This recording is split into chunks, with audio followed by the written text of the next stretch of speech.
않을까 하는 그런 아쉬움과 염려는 있었지만 말입니다. 사랑하는 성도 여러분, 우리는 이런 때일수록 조용한 가운데서 말씀을 묵상하면서 성탄절의 참 의미를 깊이 새겨봐야 합니다. 그래서 우리의 신앙과 삶이 성숙하게 되어지는 좋은 기회로 삼아야 될 것입니다. 성탄의 소식은 하나님이 우리와 함께 하시기 위해서 이 성육신하신 이 사건은 코로나 대유행으로 지친 온 인류에게 한 줄기의 빛과 같은 것입니다. 지치고 힘든 영혼을 다시 일으켜 세우는 희망의 소식이 아니겠습니까? 한동안 우리는 위드 코로나라는 말을 한 적이 있습니다. 잠시 중단된 상태입니다. 그러나 우리는 이 상황 속에서 위드 코로나라는 말은 우리가 지금 할 수 없을지언정 이 말은 꼭 하고 살았으면 좋겠습니다. 위드가 임마누엘, 하나님께서 우리와 함께 하신, 그리고 그 하나님과의 함께하는 그 삶을 늘 살고자 하는 그런 다짐, 또는 그러한 깨우침 속에서, 깨달음 속에서 매일매일의 삶을 살았으면 좋겠습니다. 위드가 임마누엘. 지금 이 코로나19 상황 속에서도 내가 어떠한 환경, 어떠한 형편에 있다 할지라도 하나님은 나와 함께 하신, 하나님이 우리와 함께 하심을 믿는 것입니다. 그것이 바로 위드가 임마누엘의 정신입니다. 하나님이 이 사회적 거리두기, 이 상황 속에서도 우리가 답답하고 힘겨운 삶을 살아가는 이 순간 속에서 우리에게 좋은 것으로 채워주시고 우리를 좋은 것으로, 유익한 것으로 이끌어 가심을 믿는 것입니다. 하나님이 나와 함께 하시면, 하나님이 우리와 함께 하시면 우리 교회 공동체를, 우리 성도들을 좋은 것으로 채우시고 그리고 유익한 것으로 인도하심을 믿는 것입니다. 그것이 바로 임마누엘의 신앙 아니겠습니까? 사람들과의 물리적 거리는 멀어지었을지언정 하나님과의 마음의 거리는, 영적인 거리는 훨씬 더 가까워질 수 있는, 저는 이 코로나19 상황 속에서의 성탄절이 되었으면 좋겠습니다. 사람과 사람과의 그 관계 속에서 거리는 우리가 좀 더 좁힐 수 없는 많은 제약들이 따르지만 우리는 이 상황에서 오히려 더 하나님과의 영적인 교제 그리고 교통은 더 가까이 할 수 있는, 더 밀착된 그런 삶을 살아갈 수 있는 좋은 계기가 아니겠습니까? 우리는 그동안 사람들과의 만남, 너무 밀접한 그런 접촉 때문에 하나님과의 관계가 오히려 더 소홀해지고 멀어진 삶을 살지는 않았습니까? 사랑하는 성도 여러분, 하나님이 우리와 함께 계십니다. 아멘. 오늘 예배는 우리 예수님이 이 땅에 오신 것을 기뻐하면서 하나님께 감사하며 경배하는 성탄절 감사 예배입니다. 인류의 범죄 이후에 수많은 예언자들을 통해서 하나님은 말씀하셨습니다.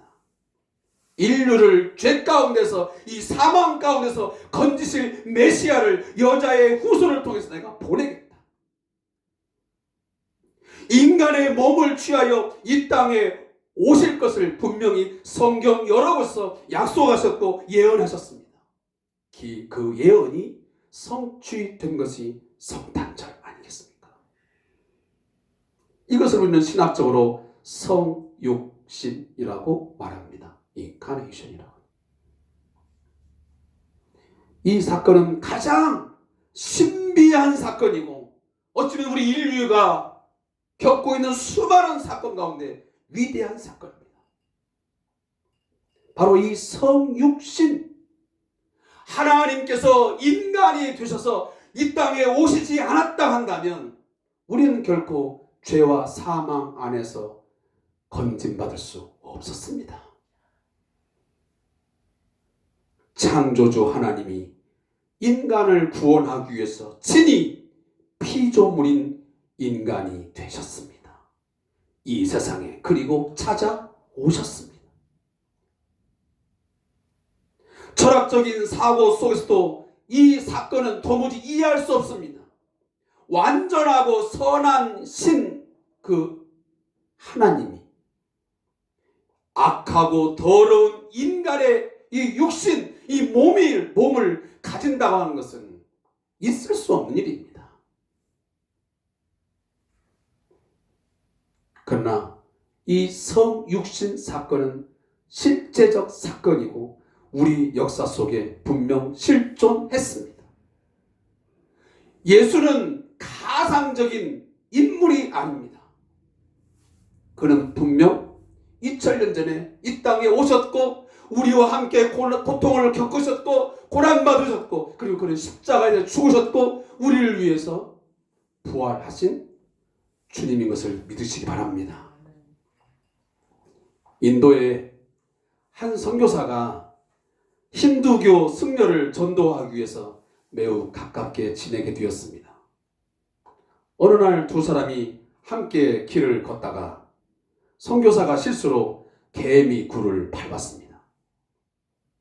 이것을 본 힌두교 승려는 매우 놀란 얼굴로 압살을 당한 개미들을 걱정하면서 선교사를 힐책합니다. 이렇게 많은 살생을 범했으니 어찌하겠소? 선교사는 어떻게 해야 개미한테 사과할 수 있겠느냐고 그 힌두교 승려에게 물었습니다. 그랬더니 그 승려가 하는 말, 당신이 죽어서 개미가 되어 개미한테 직접 사과하시오 라고 말했습니다. 힌두교에서도 불교처럼 윤회설을 믿기 때문에 사람이 개미가 되고 개미가 소가 되고 소가 사람이 될 수도 있다고 믿었던 것입니다. 그 말을 들은 선교사가 크게 깨달은 바가 있었습니다. 아, 바로 그렇습니다. 그래서 그 이유 때문에 하나님께서 사람이 되어 이 땅에 오신 것입니다 라고 성육신을 그 힌두교 승려에게 설명을 했다는 일화가 있습니다.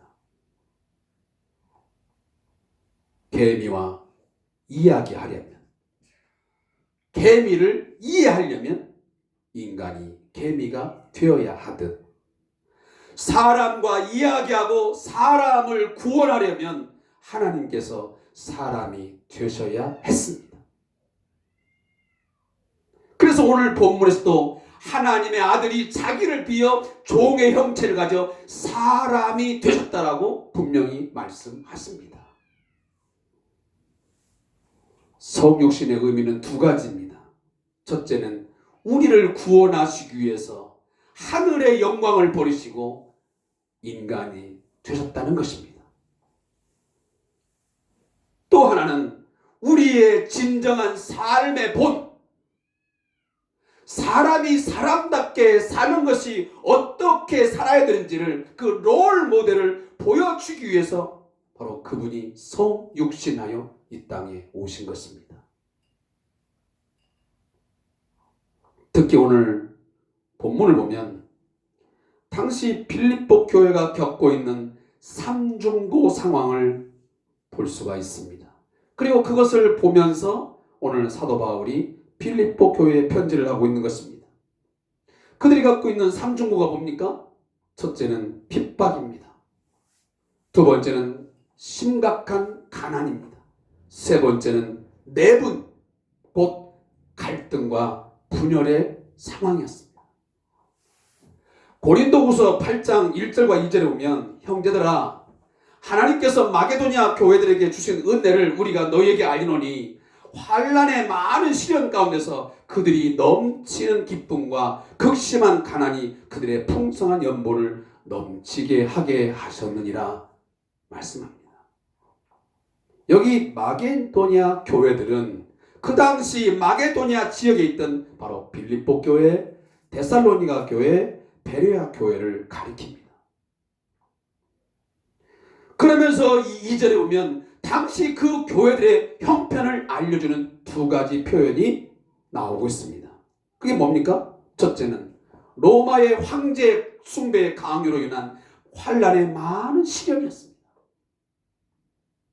우리가 과거에 일제 침략 시대 때에 우리 기독교가 신사참배로 인하여 혹독한 시련과 고통을 겪어야 되었듯이 당시에도 이 빌립보 교회의 많은 성도들은 이 황제 숭배를 거부하다가 환란의 많은 시련을 당해야 되는 그런 순간이었습니다. 이 말씀을 영어 성경에 보면 가장 심각한 시련이라고 표현을 하고 있습니다. 또한 이미 제가 앞에서 빌립보 교회의 배경을 설명할 때 말씀드렸던 것처럼 이 교회는 큰 분열이 있었습니다. 그 분열의 중심에 유오디아와 순두계라는 여인이 있었습니다. 이들을 중심으로 해서 매우 큰 갈등과 분열이 일어났던 것이 당시의 빌립보 교회의 상황이었습니다. 따라서 사도 바울은 빌립보 교회가 이 극심한 아주 심각한 시련 속에서 그리고 이 분열의 이 상황 속에서 어떻게 하면 갈등을 극복하고 어떻게 하면 이 교회 공동체가 하나됨을 지킬 수 있을까? 하늘나라의 시민답게 삶을 꾸려갈 수 있을까? 라고 했을 때에 그 답을 어디서 찾냐면 바로 여기서 찾았습니다. 오늘 2장 5절 말씀입니다. 그리스도 안에서 찾은 것입니다. 이 빌립보 교회가 하나됨, 연합됨, 그리고 하늘나라의 시민답게 살아가는 그것을 만들기 위해서는 답을 어디서 찾는다고요? 그리스도 안에서 찾는 것입니다. 세상의 철학이나 세상의 어떤 도덕, 윤리 찾는 것이 아니고 그리스도 안에서 찾게 된 것입니다. 그러면서 그들에게 말하기를 성도들 상호간에 예수 그리스도의 겸손과 자기 희생적인 사랑을 본받아야 된다고 말씀합니다. 그게 바로 예수의 마음의 가장 중요한 핵심이었습니다. 다시 반복하여 말씀을 드리면 교회가 그리스도 안에서 하나 되어지고 그리고 온 세상의 많은 사람들에게 복음에 합당한 그 삶을 살아가고 있음을 증명해 주기 위해서는 너희들이 예수의 마음을 품어야 된다. 근데 그 예수의 마음을 구체적으로 두 가지로 표현하면 하나는 그의 겸손이요, 두 번째는 자기 희생적인 사랑이다라고 말씀하고 있는 것입니다. 사랑하는 성도 여러분, 우리 성대한 교회 공동체가 온전하게 하나 되기 위해서는 우리 조국교회가, 우리 한국교회가 주 안에서 온전하게 연합되어지고 하나된 교회 공동체의 모습을 가지려면, 그리고 난 크리스찬, 이 비그리스도인들에게 복음에 합당한 삶은 이런 것이라고 증명하고 증거하는 삶을 살려면 우리 모두가 그리스도 예수의 마음을 품어야 됩니다. 그 예수의 마음을 품지 못하기 때문에 오늘 이처럼 우리 교회 공동체가 갈등하고 분열을 하고 있으며 세상 앞에 복음에 합당한 삶을 보여주지 못하고 있는 것입니다. 우리의 삶의 기준, 롤 모델은 어제나 오늘이나 영원토록 예수 그리스도 그분이셔야 됩니다. 기준을 낮추면 안 됩니다. 어떤 분들은 말합니다. 내가 예수님입니까? 내가 예수님도 아닌데요. 어떻게 예수님처럼 내가 생각하고 예수님처럼 행동한단 말입니까? 안 됩니다라고 말합니다. 그러나 그것은 비성경적인 말입니다. 아니, 반성경적입니다. 성경은 끊임없이 우리에게 요구하기를 뭐라고 말하냐면 반드시 본받아야 되고 반드시 우리의 삶의 기준은 예수의 삶과 인격이라고 말씀합니다. 우리에게 비슷하라고 말하지도 않습니다. 반드시 그리스도 예수를 본받아야 하고 본받을 수 있다라고 성경은 말합니다. 따라서 우리는 그렇게 살아야 합니다. 사도 바울은 그의 서신서에서 말합니다. 내가 그리스도를 본받았다. 그러니 너희도 나를 본받으라 라고 말씀하지 않습니까? 사도 바울은 특별한 사람입니까? 우리와 같은 성정을 가진 자입니다. 우리와 똑같이 연약함을 가진 자입니다. 사람입니다. 그럼에도 불구하고 그는 나는 그리스도를 본받는 자였고 너희도 나를 본받으라고 말씀하고 있습니다. 그리고 오늘 본문에서도 끊임없이 사도 바울은 빌립보 교회에게 너희는 예수 그리스도 예수의 마음을 품으라고 분명히 말씀하고 있지 않습니까? 오늘 성탄절을 맞이하며 그리고 연말을 지내면서 우리 함께 하나님 앞에 기도하기를 원합니다. 하나님, 성탄의 참된 의미를 잘 깨닫고 하나님이 인간이 되셔서 이 땅에 오셨는데 그 예수의 그 삶의 모습들을 그 예수의 마음을 내가 품을 수 있게 주시옵소서. 그것이 성탄절답게 맞이하는 사람의 삶의 모습입니다. 그래서 추리하고 어떤 것을 했다고 해서 우리가 성탄절을 보낸 건 아니죠. 따라서 오늘 저는 본문을 통해서 딱 한 가지만을 언급하고 오늘 말씀을 마무리하려 합니다. 첫째, 이 성탄, 이 성육식 사건의 참된 의미가 뭐냐 하면 첫째는 자기를 비웠다는 데 의미가 있습니다. 겸손이라는 단어로 대체할 수 있습니다. 오늘 본문 7절을 함께 보겠습니다. 보면 오히려 자기를 비워 종의 형체를 가지사 사람들과 같이 되셨고 그랬습니다.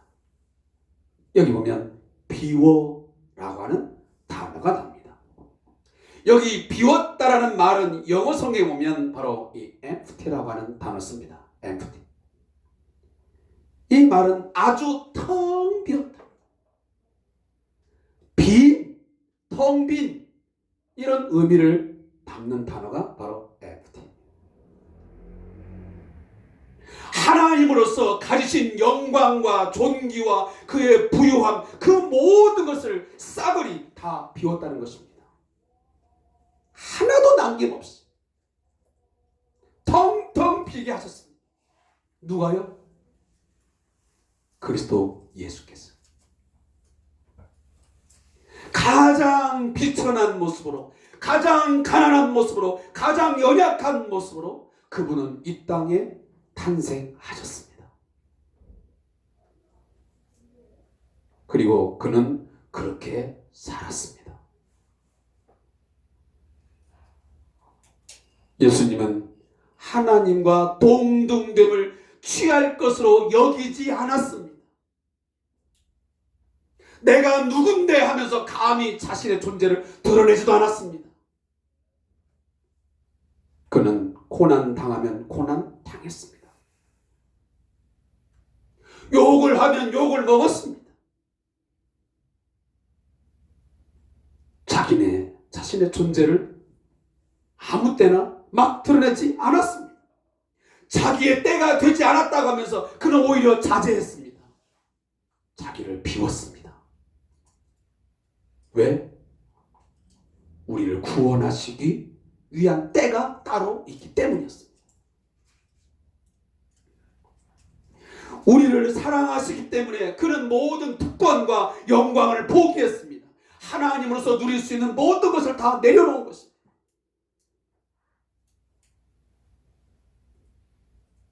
그래서인지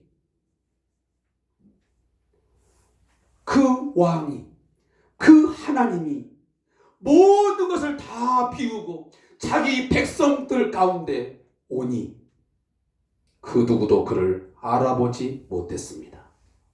그리고 영접하지 않았습니다. 오히려 너무도 비천하고 초라하며 연약한 모습으로 오신 그 예수를 많은 사람들은 거부했습니다. 멸시했습니다. 천대했습니다. 어느 누구도 그를 메시아로 구원자로 믿지 않았습니다. 당신 같은 존재가 무슨 메시아예요?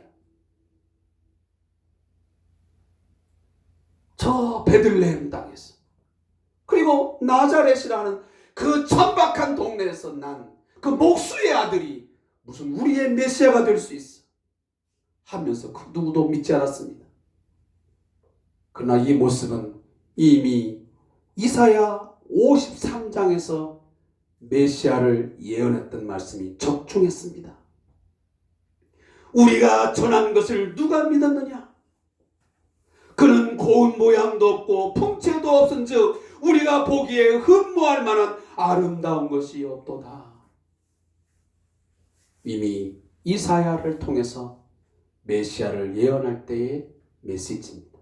근데 그것이 그대로 성취될 때에 700년, 800년 후에 예수가 저 베들레헴의 나자렛에 나타났을 때에 메시아다운 매력이 없기 때문에 그 누구도 알아보지도 그를 영접하지도 않았습니다.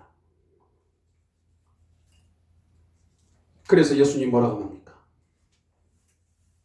그럼에도 불구하고 나를 영접하는 자는 하나님의 자녀가 되는 권세를 얻게 하셨다고 말씀하지 않았습니까?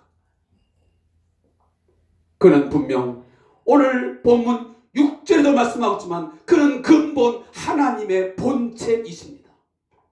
여기 본체라는 말은 본질이다 그 말입니다. 그는 성부 하나님과 그 존재와 그리고 권세와 권위 능력에서 동등하신 분입니다. 하나도 차별이 없습니다.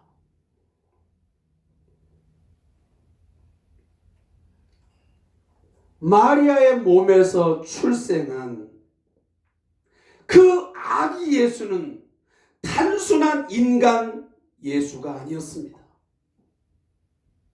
그 예수님은 단순한 위대한 선생으로 선지자 중에 하나로 태어나신 게 아니었습니다. 그는 완전한 하나님이셨습니다.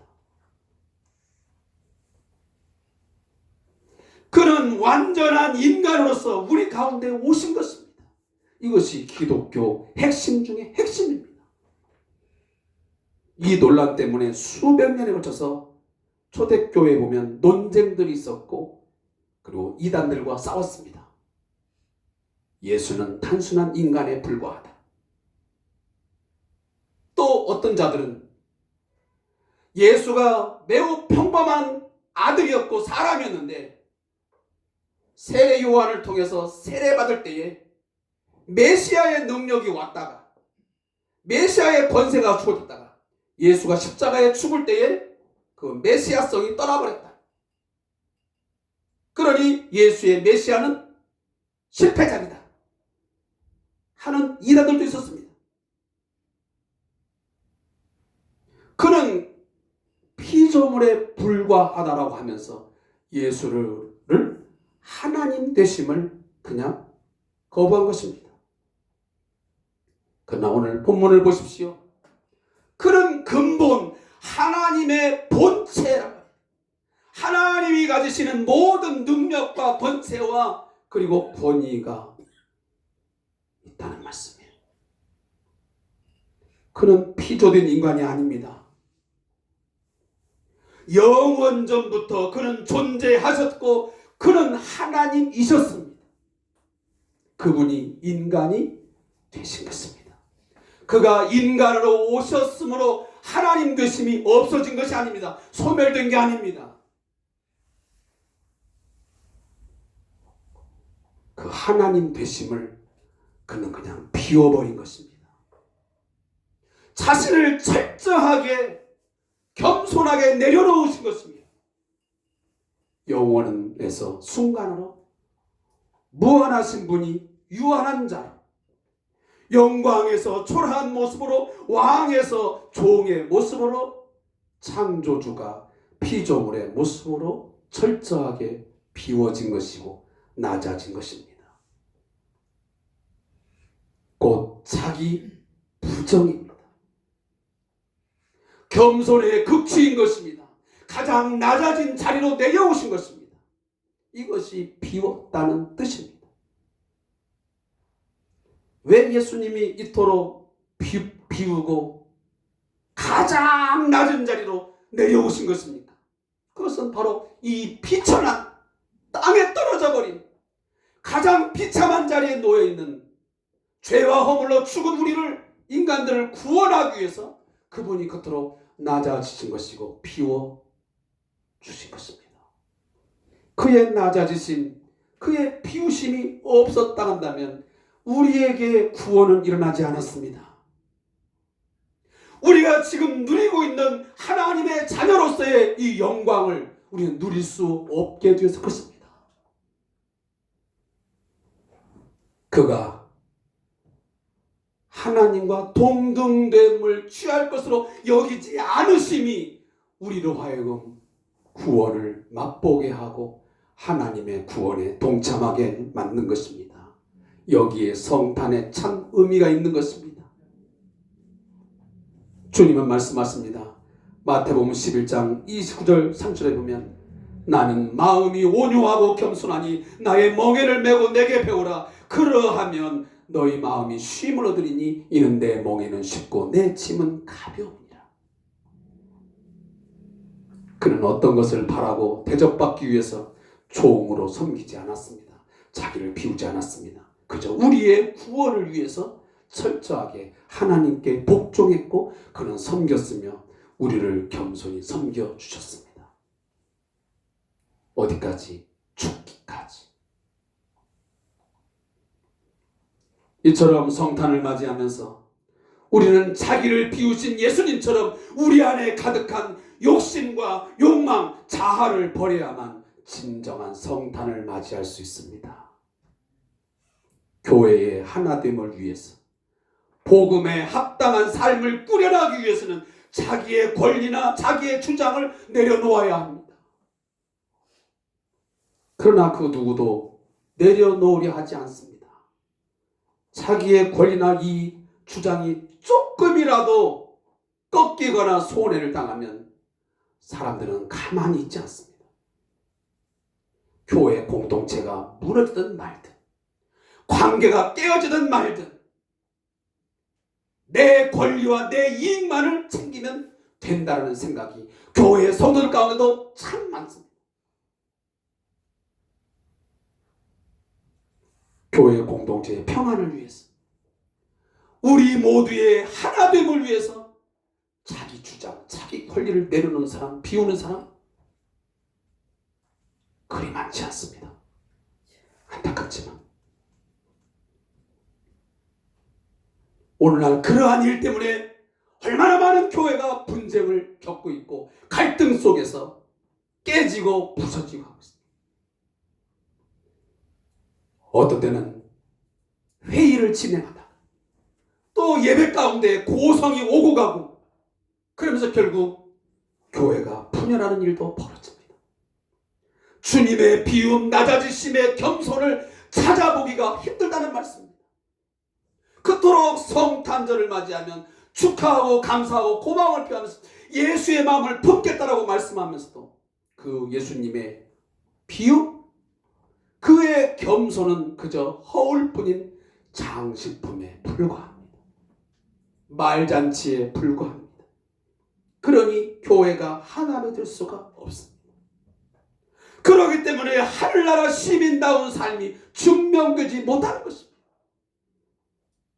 사랑하는 성도 여러분, 교회가 정치적인 힘을 가져야만, 무엇인가를 세상의 것들을 채워야만 힘을 갖는 것 아닙니다.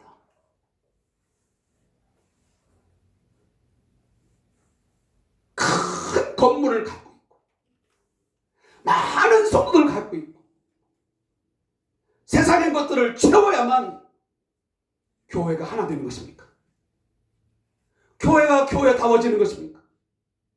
교회가 세상의 힘을 나타낼 수 있는 것입니까? 아니지 않습니까? 성탄절을 맞이하여 코로나19 상황이라는 이 복잡하고 어려운 속에서 교회가 교회다운 하나됨과 하나님 나라의 백성다움의 삶을 통해서 선한 영향력을 발휘하려면 이 어두운 가운데서, 이 방황하는 세상 가운데서 세상에 빛이 되고자 한다면 우리는 우리의 권리나 주장을 비워야 됩니다. 섬기는 자가 되고 주님 앞에서 종이 되어서 희생하고 봉사하는 삶을 사셔야 됩니다. 서로 비움 속에서 팔을 씻기는 겸손으로 섬길 때에 하나됨이 가능하게 되는 것이고, 하나됨이 유지될 수 있는 것이고, 그리고 진정 교회가 교회다움을 세상 속에 보여줄 수 있게 되는 것입니다. 성탄을 맞는 성도들의 참 모습이 바로 이런 모습이 되어야 되지 않겠습니까? 제가 마지막으로 기도하는 마음으로 이렇게 여러분에게 고백하기를 원하면서 이 내용을 읽어드리겠습니다.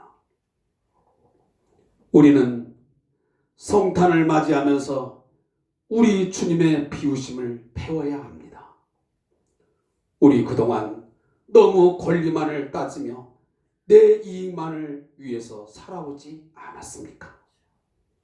내가 누군데 나를 이렇게 무시, 내게 맡겨진 책임은 잊어버리고 내 권리만을 주장하는 오늘 우리의 현실, 그리고 내 모습.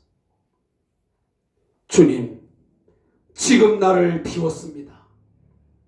욕심도 세상 욕망도 하고 싶은 것도 내 자존심도 내 주장도 교회의 하나됨을 위해 다른 지체를 살리고 다른 지체를 세우기 위해서 다 주를 위해 내려놓습니다.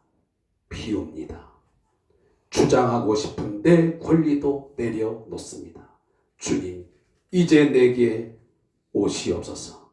이제 제게 오시옵소서. 2000년 전에 임마누엘의 역사가 다시 내 안에 일어나게 하시옵소서. 그리하여 근본 성탄 이 예배에는 예수 그리스도를 나의 왕으로 모신 진정한 성탄이 되게 하옵소서. 기도하겠습니다.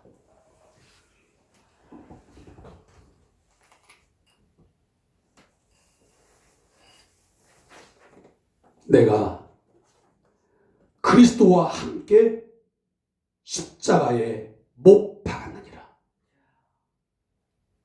이 사도 바울의 고백이 우리의 고백이요 우리의 신앙생활이 되게 해 주시옵소서. 그리스도 예수께서 우리를 살리시기 위해서 죄와 사망 가운데서 방황하며 고통하며 신음하는 우리를 살리고 우리를 회복해 하고 우리를 하나님의 자녀 되게 하시기 위해서 자기를 비워 이 땅에 사람들과 같이 되어 오셨습니다.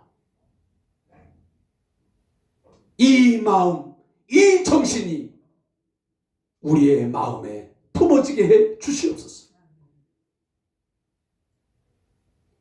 이것들을 우리의 마음에 새기게 하시고 이 비움, 이 겸손이 우리에게 있음을 통해서 우리 성대한 교회 공동체가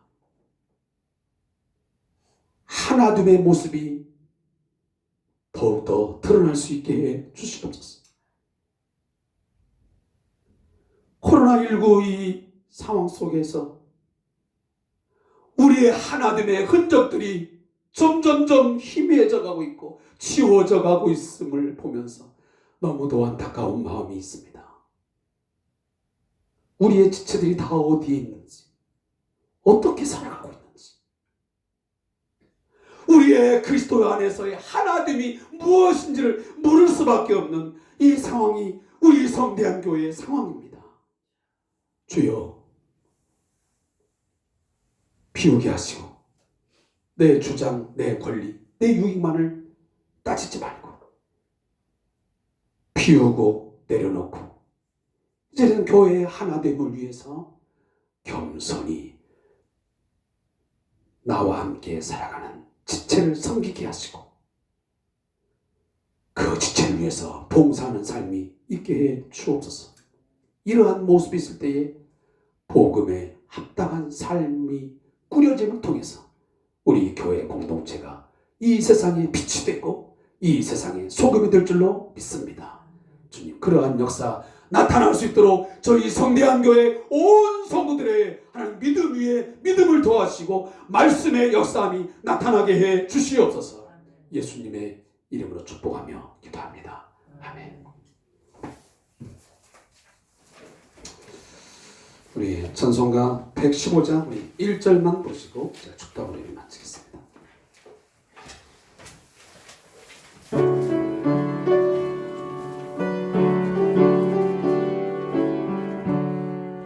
기쁘다 구주 오셨네 만백성 맞으라 온 교회여 다 일어나 다 찬양하여라 다 찬양하여라 다 찬양하여라